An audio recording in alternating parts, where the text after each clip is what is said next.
What makes Galesburg, Illinois so special? I'm Annika. I'm Jeremiah. And I'm House, and welcome to Justice Junction, where we talk all things justice up in this junction. So, Galesburg, right? I mean, that's why we're here today. It's an interesting spot historically speaking, located in the middle of nowhere, Illinois, in the northwest about halfway between the Quad Cities and Peoria. It's that positionality that makes it so intriguing.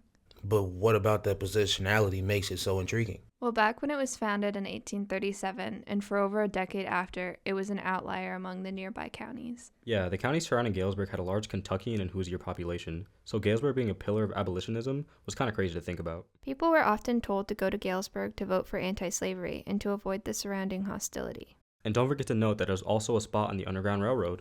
Yeah, that's crazy. And when you think about the Underground Railroad, you don't think about Galesburg. You think about someone like Harriet Tubman. See, there are so many things to cover when we talk about a topic such as this, but today we're going to dive deep into the Anti-Slavery Society of Galesburg, Illinois. Let's set the scene. It's 1837, the year Galesburg was officially founded. There was a call for the establishment of an anti-slavery society for Illinois. The citizens of Galesburg were already active in the abolition movement. There was a resolution to raise $100 for anti-slavery. And don't forget, they were holding anti-slavery prayer meetings too. The church was pretty involved in abolitionism in the town. A total of 44 residents endorsed the call for the Illinois Anti-Slavery Society, the second largest number of people from any community. In fact, after only existing for 5 years, Galesburg was the host of the statewide anti-slavery convention in 1841. The founder of Galesburg, George Washington Gale, was pretty involved himself.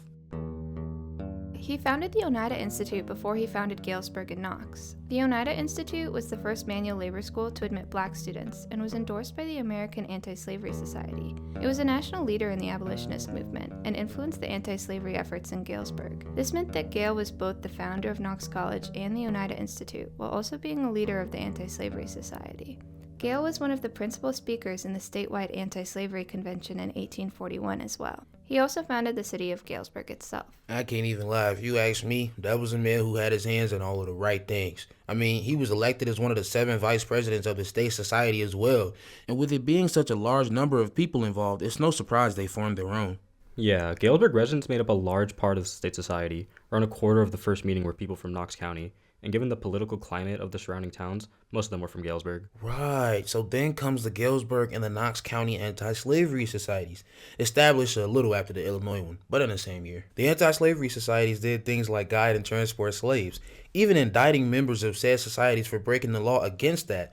The Galesburg Society also created a youth anti-slavery society that pledged not to use goods created by enslaved people. Yeah, the Knox County Anti-Slavery Society was founded a little bit after the Galesburg one, near the end of 1838.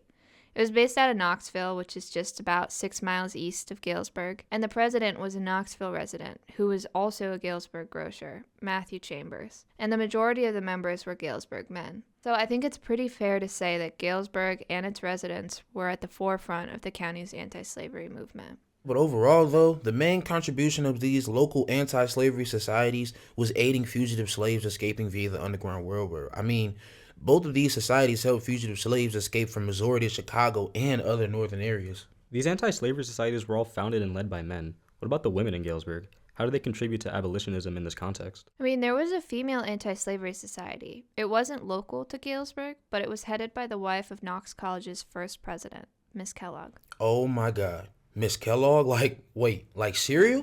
Big hearty flakes of corn, Kellogg's Corn Flakes. Yeah, she was married to Hiram H. Kellogg, the first president of Knox College and an active member of the anti-slavery societies we previously talked about. He even traveled to London for the Second World Anti-Slavery Convention. And there's not a lot of information on her, but we do know that her real name was Mary Gleason Chandler. Yeah, so she and 45 other women organized this anti-slavery society based in Peoria, a town about 45 miles south. They had a goal based around the Galesburg School. They wanted to educate children of color in 1844, and within 2 months, they announced that the school was open. So how did the school fare with that policy? There actually isn't a lot of information. It seems like 2 applications to the school were sent in, but they were denied due to lack of funding. Not a very successful initiative then. Still, a bold move for women to head, especially considering things like Brown versus the Board of Education are still almost a century off. So, were the women from Galesburg also involved in the state female anti-slavery society? Yeah, Mary Blanchard, who was the wife of the second president of Knox College, and the other members of the local female anti-slavery society, went to the state society and worked on a petition. The state society created a petition against the Black Codes, which were discriminatory policies related to labor, housing, and voting. Mary Blanchard was one of the most prominent women involved in carrying out the project. Unfortunately, though, the petition ended up only getting about 600 signatures. I mean, aside from the difficulty of getting these initiatives off the ground, these movements from the female anti-slavery societies really get deeper into abolition than any other anti-slavery societies. Definitely. I mean, the anti-slavery movement is against slavery as an institution, but they didn't really have a plan for integration, or necessarily even want it. Abolitionism, though, is advocating for the end of slavery as a whole and looking at the future of integration. So, with the Female Anti-Slavery Society around Galesburg, I think we can see more of the ideas surrounding future integration rather than just the ending of slavery. They had more concrete movements toward integrating education and ending some of the discriminatory laws. That's not to say that the Galesburg Anti-Slavery Society wasn't abolitionist. George Washington Gale and some of the other members were strong abolitionists. But I think it's important to recognize how these women were engaged with abolitionism in their own community. These anti-slavery societies were an important part of Galesburg's history and abolition in general. They definitely made moves towards ending slavery and supporting the overall abolitionist movements with some concrete ideas, petitions, and actions. I mean, Galesburg used to be a safe haven and a place that actively engaged in abolitionist activities despite the surrounding areas. But what about Galesburg today? Yeah, is Galesburg living up to its abolitionist history? They certainly like to claim it. Well, the town as a whole doesn't have the same level of organization and progressive views compared to the past, but there are some things at Knox. Yeah, like Knox has the Abolition Lab, which has the goal to be a place that fosters conversation about activism and social justice. It kind of asks the same questions that we're asking. How can we be involved in these issues in a collaborative way?